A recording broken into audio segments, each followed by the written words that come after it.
อันนี้บ่เพื่อนเพิ่นแม่แล้วอยู่ผู้เดียวบ่อยู่ผู้เดียวงานบอกว่าก็เฮือนแบบเช่แห้งนะตะกี้ก็ได้มาเบิ่งเท่าอันนี้มันลูกคอยเด้อลูกเจ้าบ่นี่เท่านี้บ่ตูนอ่ะอันนี้กินกับนี่กินชุบก็ข้าวปุ้นเด้อพ่อเฒ่าเอาเงินไว้ให้อยากได้หยังก็ให้หลานไปซื้อให้เด้อ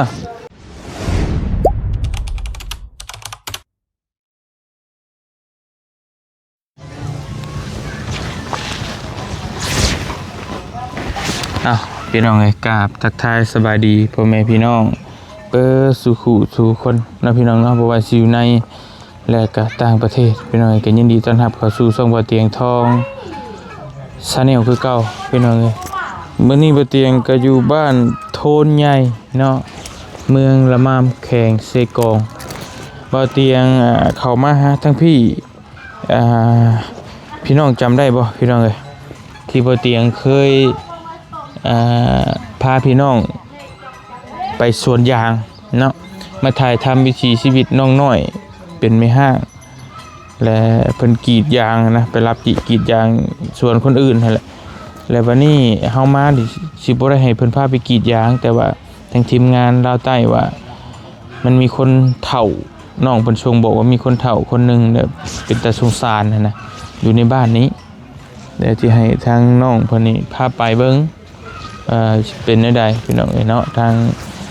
ผู้เฒ่าผู้โอเพิ่นน้องเพิ่นว่าสิพาไปจะสิไปกรีดยางก็ยันว่ามันเวลาเฮามันบ่หลายเนาะเดี๋ยวกลับมาอีกรอบนึงนี่แหละพี่น้องเอ้ยเดี๋ยวก่อนอื่นเอาเครื่องฝากเครื่องตอดไปให้น้องๆเพิ่นก่อน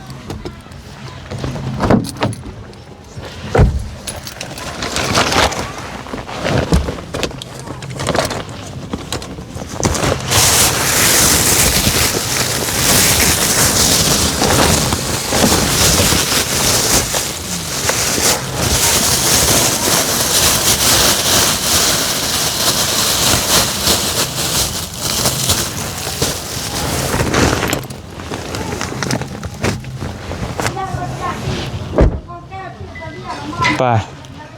พี่น้องเอ้ยแต่ว่าที่คัดจังหวะไปเวียกประจักบ่ฮะสบายดีเด้อน้องสบายดีเจอกันอีกรอบน้องน้อยสายจวดพี่น้องเห็นเนาะพี่น้องจำได้บ่ที่น้องเพิ่นพาบุกไปกรีดยางตะก้อนนะมื้อนี้บ่ได้ไปบ่มื้อนี้บ่ได้ไปยังกรีดคือเก่าบ่กรีดคือเก่าเอ้าคือบ่อยู่ข้างหลังนะยังกรีดคือเก่าเนาะแม่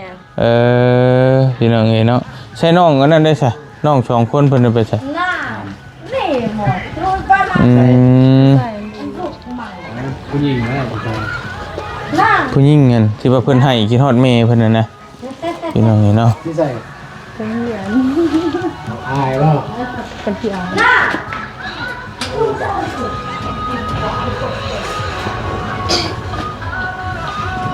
อย่าแล้วเราอันนั้นก็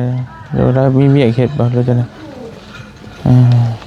รถไถคันนี้บ่อันไปกี้แม่มันบุกได้คือเก่าเนาะได้โอ้พี่น้องร้อยดิบ่มีเบรกบ่ยอมบ่มีเบรกยันเขียวคุน้ำกินข้าวกินน้ำแล้วกินแล้วยาใช่ไปตูนเมื่อเอาไปไหนให้น้องคนนี้ยา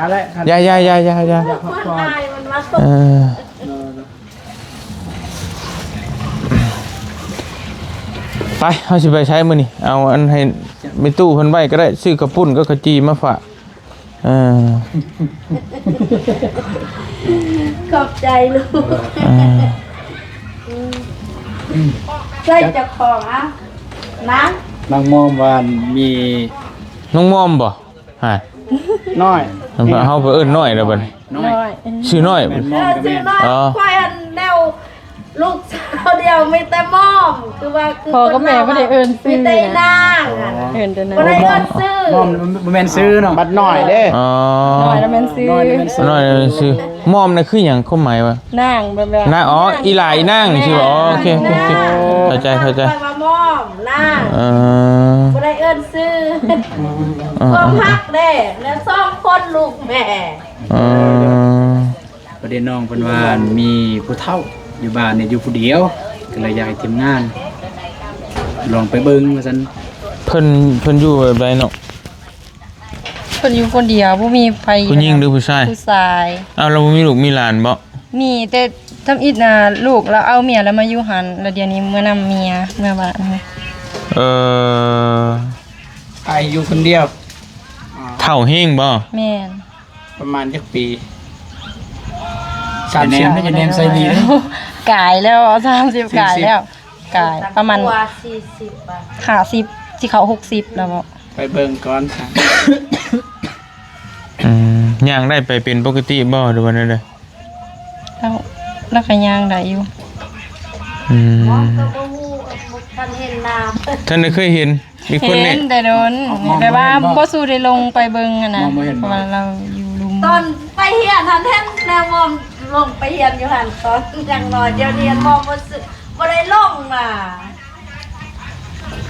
โอเคครับปานนั้นก็ไปเบิ่งเท่านั้นแหล้วเนาะจะได้พาไป บ่ได้อันนั้นติบ่ได้ยากติบ่ได้รบกวนน้องบ่จะว่าเฮ็ดเวียกเฮ็ดงานเดี๋ยวไปเบิ่งจังน้อยก็ได้เพราะว่าก็คนเฒ่าเนาะพี่น้องไอ้คนเฒ่าเขาก็อีตนอยู่ที่ไปเบิ่งเนาะว่าสิช่วยเพิ่นได้จำใดจังใดก็จังว่ากันพี่น้องเอ้ยไปไปน้ำไม้แต่ว่า โดย ไปน้ำไม้ก็ได้ว่าจะสิกลับมาส่งเฮ็ดเจ็บอย่าไรกูบุตาไปยังก็มันลุ่มอยู่หน้าเบิดน่ะคือบ่นั่งข้างหลังชักกี่ดิเอาเครื่องไว้ให้หลังนี่เอาเครื่องไว้หลังก่อนไปพี่น้องเลยไปเนาะขึ้นรถเอาไปขายกันเด้อได้แล้ว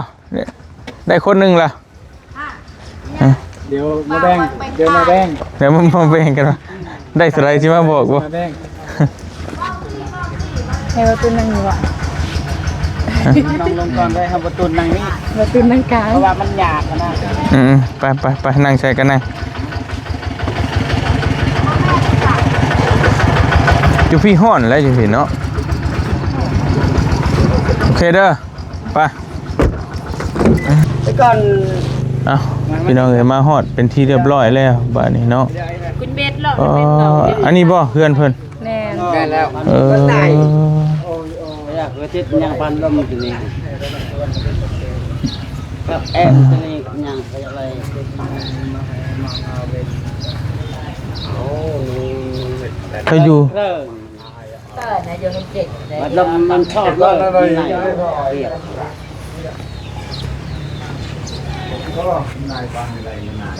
ไอ้เจ้าอะไร เขาอยู่ผู้เดียวบ่ แม่นเราอยู่ผู้เดียว ไม่เป็นโลก พี่น้องเอ๋ยเนาะ ไม่เป็นโลกใช่ไหมไม่เป็นโลกปอตัวไอ้อัน แล้วบ่เล่าได้บ่ ได้อยู่ในหนึ่ง หน่อยหนึงเอาล่ะไปให้อ้ายเด้อซั่นอ๋อ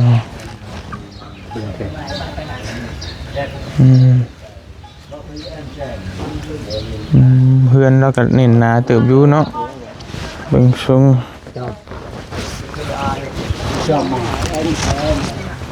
อืม แอมแจงแต่แกแอมแจงแต่ผมจะเอามาแต่ เพิ่นเฮ็ดใหม่บ่อนเฮ็ดทรงเฮ็ดใหม่เนาะ เขามาช่วย เออ ตะกี้นะเพื่อนเราถล่มแล้ว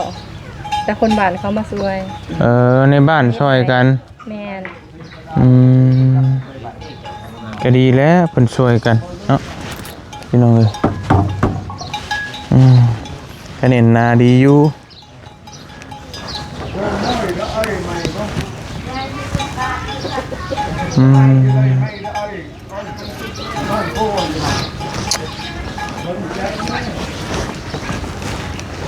หากเฮ็ดนี่เบิ่งนี่เนาะเสายังคือคักนี่ พี่น้องเห็นเนาะแบบคักนี่ได้เน้นหน้าถาวรก็โอเคอยู่เพิ่นทีมงานว่าเพิ่นเฮ็ดให้ใหม่ละเนาะทางชาวบ้านชาวซองเพิ่นซอยกันพี่น้องแต่ก็โอเคละเพิ่นเฮ็ดให้ใหม่แล้วก็พอได้อยู่ได้เศร้าเลยสบายดีเด้อพ่อเฒ่าไปกันจะอยู่ผู้เดียวบ่พ่อมาเบียดอยู่จะท่านเที่ยวคอยยังอยู่นี่ร้านก่อนโดยอยู่ผู้เดียวบ่อยู่ผู้เดียวมีทำเงินทำก็มีข้าวน้ำมันมีแกรก่อนให้ตัวช่วยเราแล้วจนเราอยู่คนเดียวกันกับคือเบิ่งเฮือนบ่หมดบ่แล้วเขาเฮ็ดเวียกนอนเขาอยากตายอยู่หันนี่บ่นี้เพราะบ่มีสังสอนเป็นสังสอนของปากเขามันอังเลยไปจากปากสังสอนมันเป็นหักแป้นกับบ่จุบ2-4บ่จุบอธิบายไอ้ฟังดูละว่าหยังไอ้บ่เข้าใจเลยน้องเข้าใจบ่ไม่แล้วว่าบ่ออกว่าแล้วมันจังได๋เฮาบ่เข้าใจเลยนะแล้วว่าได้ๆก็บ่สบายบ่ส่วนเขามาเฮ็ดเฮือนให้หั่นนะบ่สบายเว้ายังบ่ออกบ่อยู่โง่บ่สบายเฮือนแบบถือว่าแบบทุกข์ยากแบบอดทน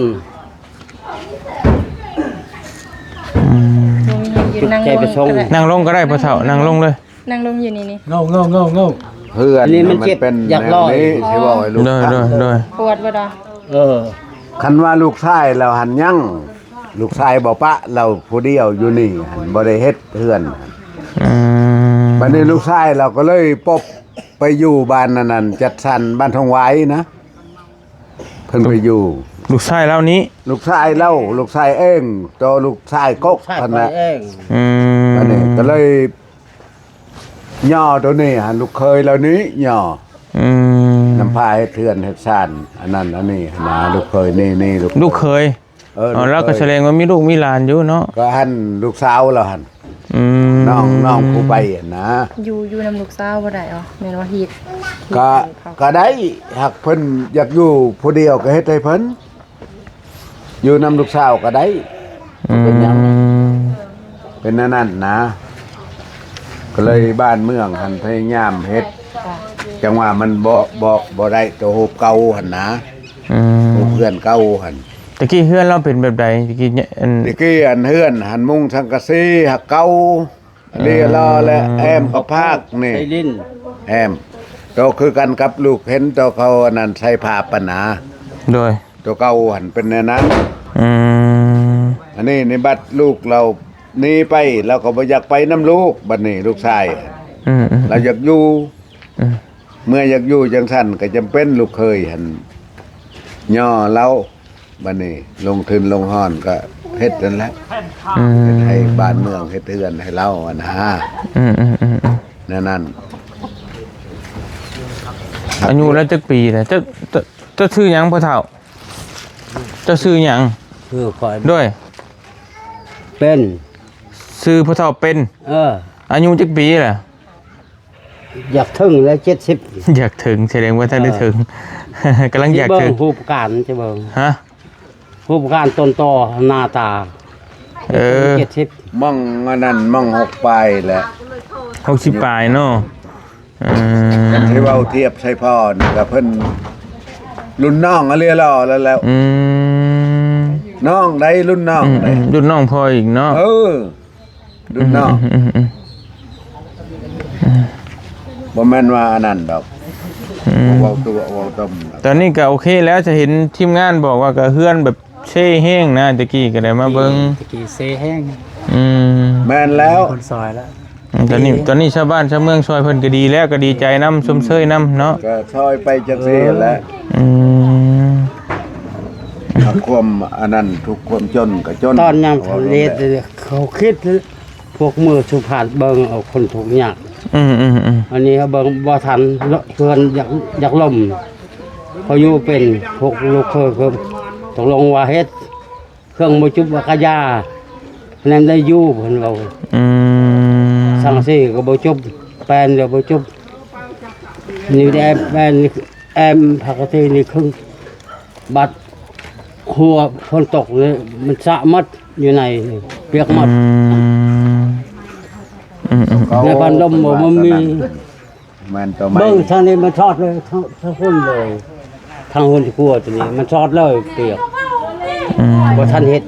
พันลมมันหลอก ตอนนั้นลูกเรายั่งอันนั้นหันตอนลูกชายยั่งลูกชายก็บ่ยอมเฮ็ดเทือนนั่นได้ก็บ่ยอมเฮ็ดบัดนี้ก็เลยเห็นอยู่บ่อนนั้นบ้านนั้นหันมีกระพร่อมกระเพก็เลยย้ายไปส่วนเราย้ายเราก็บ่อยากไปบัดนี้นะลูกชายก็ชวนไปอยู่ส่วนอยู่แต่เราบ่ไปติไปเราอยากอยู่บ้านเก่าบัดนี้ลูกเคยนี่ก็ลูกเคยสู้ได้บ่แม่นลูกเคยแต่งได้ลูกเคยสู้ฮักสู้ก็แสดงว่ามีเงื่อนไขอยากเฮ็ดอยากสร้างเรือนใหม่ก็เพิ่นก็ลงเฮ็ดเรือนใหม่เป็นนั่นน่ะบัดเห็นสภาพพ่อเฒ่าหันทุกข์ยากขาดเคินบัดนี้สภาพเรือนซ่านก็เป็นนั่นก็เลยลูกสาวกับลูกเขยอันพากันย่อนะย่อพ่อเฒ่าอ่ะนะยืมเขากันคนย่อเงิน ย่องกกูยืมและเงินเขายังได้เฮือนน่ะนะเว้าแล้วอันน่ะเป็นอันนั้นกันแล้วจะเปลี่ยนเราเป็นครูยืม บ่แม่นว่าคือว่าตัวเว้าต้ม เป็น ได้ เฮาอยู่เป็นเฮาอยู่ใบลมมันก็กำมันอยากล้มมันจะกดอยู่บนพระปลูกไทยดินอยากล้มคอยกำลังเจ็บแทงมันช่างตนโต ไปนำกันเนาะกับลูกเนาะนี่โดยนี่ก็น้องชายเฮานี่เท่าอันนี้แม่นลูกคอยเด้อ ลูกเจ้าบ่นี่เท่านี้ บ่ตูน นี่ลานคอยนี่นอนมาแจ้ง ลูกคอย บ่ลูกแบบใดน่ะแสดงว่าแบบว่าแม่ของพ่อเพิ่นหันเป็นน้องแม่คอยหันเป็นเอื้อย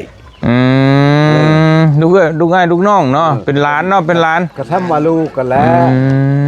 แต่ว่าคอยให้เพิ่นพ่อเพิ่นเสียแล้วบ่ได้บอกกันจักเทื่อบ่ได้ลืมไดมันจะเบิ่งแย่งน้ำกันได้ไปน้ำกันก็ได้ด้วยเป็นห่วงขนาดเขาอยากเจออยากพ่อบ่พ่อจักเทื่อเพิ่นนี่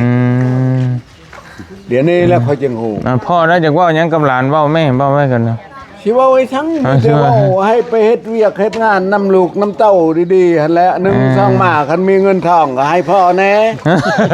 พ่อดีหั่นแหละบ่แม่นเว้าชื่อได้อันนี้นั่นมันเป็นนั่นได้อยากเพิ่งอยากย้อนได้แล้วอยากเห็นบัดนี้ลูกเต้าของเฮาอ่ะนะก็ลูกแล้วเอิ้นอันนี้เห็นแต่แม่เพิ่นอันนั้นก็สิเห็นแม่หันเจอลูกสาวของแม่เพิ่นก็อยู่หันบัดลูกสาวก็คอยก็อยู่หันเลยไปเจอกันอยู่หันเองเว้นนั่นสบายดีโดยสบายดีพ่อกับคนหนึ่งได้เป็น FC พวกเจ้าบ่ขอบใจโอ้นี่เนาะลูกเตียงซื้อเตียงได้ยินชื่อหันห้องละไดบ่ครับบ่ได้เห็นหน้าเห็นตากันจักเป็นอะไรน่ะน่ะได้ยินแต่หึงล่ะยินแต่หึงแล้วแมวมองประจานแจ้งพวกนั้นราษฎรนั้นเขาก็เอิ้นว่าเบาเตียงนะน้อยราษฎรเขาเอิ้นเบาเตียงเขาเอิ้นนั้นอีกคนไปอะไรอ้ายก็มีด้อยเบาก็ได้อ้ายก็ได้ลูกก็มีเพื่อนร้านนั้นจะเฮ็ดอยู่ในนั้นหันอยู่อันแปะเฮือนนั้นอีลกหั่นแล้วลูกนั่นแหละไปสร้างไปเฮ็ดแม่นบ่อยู่หม่องใดอยู่พุ่นบ้านนาลิงพุ่นแม่นมีเด้อมันได้โทรศัพท์โตลูกย่านแหละโอ้ที่จริงมีแต่ลูกแต่หลานอันนี้ก็ล้านคอยตัวนั้นก็ล้านคอยเอามีแต่นั้นแล้วเพิ่นเฮ็ดเฮือนเฮ็ดซ่านให้ก็ดีใจนำเด้อโดย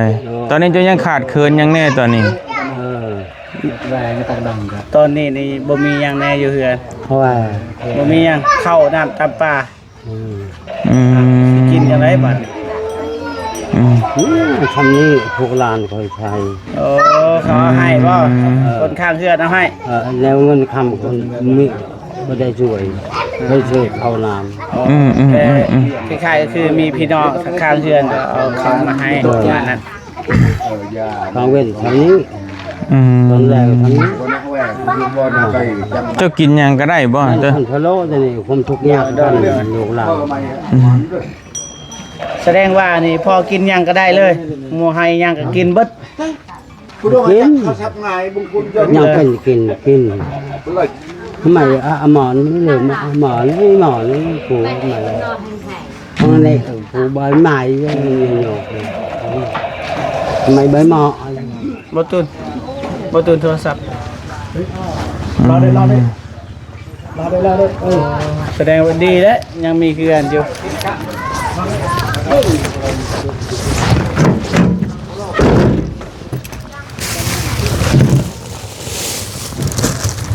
อะไรกินซุปนี่แหละให้เนาะ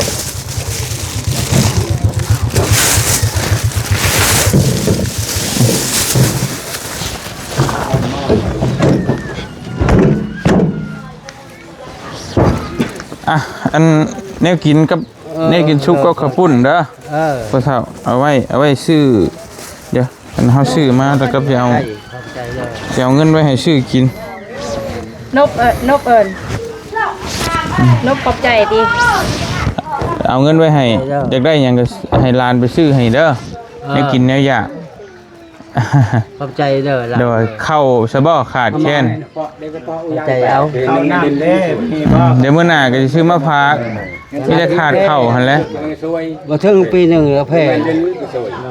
เรื่องเศร้าบ่แพ้ที่นี่มันเคยมัน บ่ ก็ ผู้เฒ่าบ่มีเขาวกินบ่ ฮะ บ่มีเขาวกินบ่ โอกาสหน้าถ้ามีเวลาก็สิมา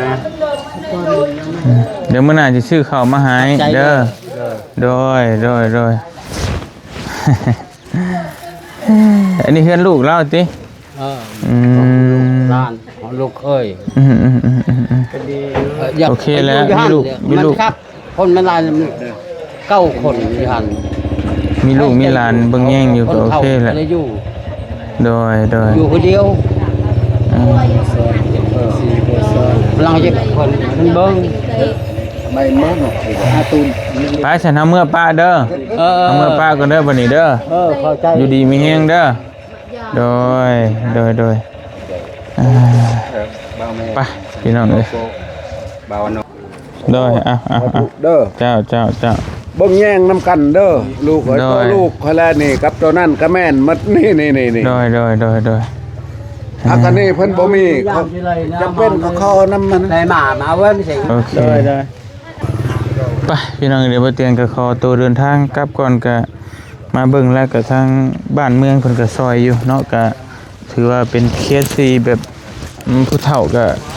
เป็นใจสงสารอยู่หรอกแต่ว่าเราก็มีลูกมีเต้าแล้วก็มี